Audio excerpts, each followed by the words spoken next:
Side खबरों के लिए सब्सक्राइब करें फ्लेम मीडिया और उसके बाद बेल आइकन को प्रेस करें ताकि सबसे पहले आपको मिले एक्सक्लूसिव खबरें।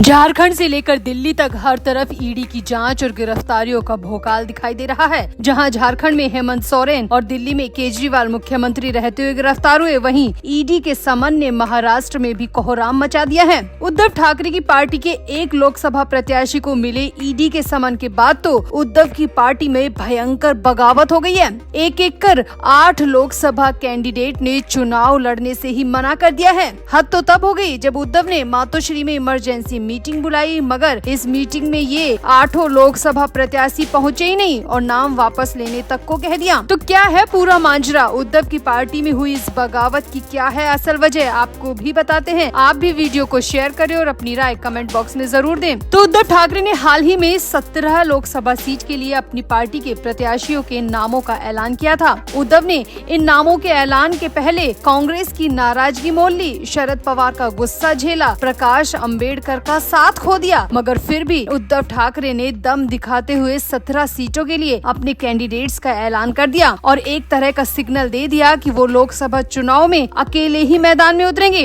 मगर उद्धव ठाकरे को उस वक्त बड़ा झटका लगा जब 17 में से 8 प्रत्याशियों ने यूबीटी के साथ चुनाव लड़ने से ही मना कर दिया। जी हाँ, ये बड़ी खबर मुंबई से आ रही है कि उद्धव ठाकरे की पार्टी के 8 लोकसभा कैंडिडेट्स ने चुनाव लड़ने से मना कर दिया है और नाम वापस लेने तक की बात भी सामने आ रही है। दरअसल मुंबई में खिचड़ी घोटाले की जांच कर रही ईडी की टीम ने हाल ही में उद्धव ठाकरे के एक लोकसभा प्रत्याशी अमोल कीर्तिकर को समन जारी किया है और 8 अप्रैल को पूछताछ के लिए ईडी दफ्तर बुलाया है। आरोप है कि अमोल कीर्तिकर भी 7 करोड़ के खिचड़ी घोटाले में शामिल थे और समन में साफ लिखा है कि अगर जांच में सहयोग नहीं किया या फिर स्कैम में किसी भी तरह की संलिप्तता पाई गई तो गिरफ्तारी भी हो सकती है। और सबको पता है कि ईडी इस वक्त कितनी तेजी से गिरफ्तारी कर रही है। सिटिंग मुख्यमंत्री को जब ईडी की टीम बख्श नहीं रही तो फिर लोकसभा कैंडिडेट्स की तो बिसात ही क्या है। अब उद्धव ठाकरे के लोकसभा कैंडिडेट्स को यही डर सता रहा है कि कहीं वो भी ईडी के जाल में ना फंस जाए, क्योंकि कोई भी राजनेता दूध का धूला नहीं होता और जब किसी भी घोटाले की जांच शुरू होती है तो कई लोगों के नाम सामने आते हैं। लिहाजा खबर है कि उद्धव की पार्टी के 8 लोकसभा कैंडिडेट ईडी की जांच से बुरी तरह डर गए हैं, घबरा गए हैं और इसीलिए चुनाव लड़ने से भी मना कर दिया है। अब ये खबर उस वक्त और ज्यादा पुख्ता हो गई जब उद्धव ठाकरे ने अपने आवास मातोश्री पर इमरजेंसी मीटिंग बुलाई और सबको पहुंचने का संदेश दिया। दरअसल अमोल कीर्तिकर को मिले ईडी के समन के सिलसिले में ही उद्धव ठाकरे ने मीटिंग बुलाई थी। उद्धव को पता चल गया था कि समन एक लोकसभा प्रत्याशी को मिला है, मगर डर सबके मन में बैठ सकता है, इसीलिए उद्धव ने सभी के मन की बात को जानने के लिए ये मीटिंग बुलाई। मगर इस मीटिंग में ये 8 प्रत्याशी पहुँचे ही नहीं। जी हाँ, खबर है कि ना तो इन्होंने मैसेज का रिप्लाई किया और ना ही किसी तरह की जानकारी दी और मीटिंग से बिना किसी इन्फॉर्मेशन के ये 8 नदारद हो गए। खबर तो ये भी है कि पिछले 24 घंटे से इन 8 प्रत्याशियों ने चुनावी प्रचार प्रसार भी पूरी तरह बंद कर रखा है। ये 8 कल परसों तक घर घर जाकर प्रचार कर रहे थे। उन्होंने अचानक से हर तरीके का प्रचार प्रसार बंद कर दिया। इवन इनके सोशल मीडिया हैंडल पर भी चुनाव से रिलेटेड कोई भी पोस्ट पिछले 24 घंटे में नहीं की गई है। मतलब साफ है कि ये 8 प्रत्याशी चुनाव लड़ने के मूड में ही नहीं है। इन 8 ने मन बना लिया है कि वो लोकसभा चुनाव में उद्धव की पार्टी से नहीं उतरेंगे।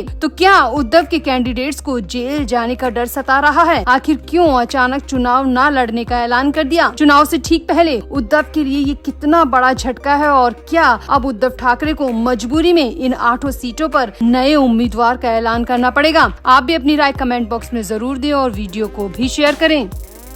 तो चुनाव से पहले ईडी जिस तरह से सक्रिय दिख रही है वो अपने आप में हैरानी भरा है। अब राष्ट्रीय जांच एजेंसी का काम करने का अपना तरीका होता है। चुनाव का नाम लेकर किसी पर नरमी दिखाने का काम ईडी या किसी भी जांच एजेंसी का नहीं होता। तो दिल्ली के बाद मुंबई में भी ईडी ने समन जारी करना शुरू कर दिया है और ईडी का दूसरा समन उद्धव ठाकरे के दरवाजे पर पहुंच गया है। दरअसल महाराष्ट्र के पूर्व सीएम उद्धव ठाकरे और शिवसेना यूबीटी के अध्यक्ष उद्धव ठाकरे गुट के लोकसभा प्रत्याशी को ईडी ने ये समन जारी किया है। शिवसेना यूबीटी के प्रत्याशी अमोल कीर्तिकर को ईडी ने खिचड़ी घोटाले से जुड़े एक मामले में नोटिस पहले भी भेजा था और अब दूसरा समन जारी किया गया है। यहाँ आपको बता दें, अमोल कीर्तिकर को उद्धव गुट ने मुंबई की नॉर्थ ईस्ट वेस्ट सीट के प्रत्याशी के लिए घोषित किया है, लेकिन अब अमोल कीर्तिकर भी ईडी के शिकंजे में फंस गए हैं। ईडी ने अमोल कीर्तिकर को 8 अप्रैल को पूछताछ के लिए पेश होने का आदेश जारी किया है। अब आखिर ये खिचड़ी घोटाला क्या है, इसके बारे में भी आपको बताते हैं। तो महाराष्ट्र के इस चर्चित खिचड़ी घोटाले के बारे में बात करें तो ये मामला कोविड-19 यानी कि कोरोना काल के आसपास का बताया जा रहा है। इस मामले में आरोप लगे हैं कि उस दौरान प्रवासी श्रमिकों को खिचड़ी बांटने के लिए जो ठेके दिए गए थे उसमें काफी धांधली की गई थी। यहाँ आपको बता दें, मुंबई की क्राइम ब्रांच ने सितंबर 2023 में खिचड़ी घोटाले में पहली एफआईआर दर्ज की थी। खिचड़ी वितरण संबंधित 7 करोड़ रुपए के घोटाले को उजागर किया था। क्राइम ब्रांच ने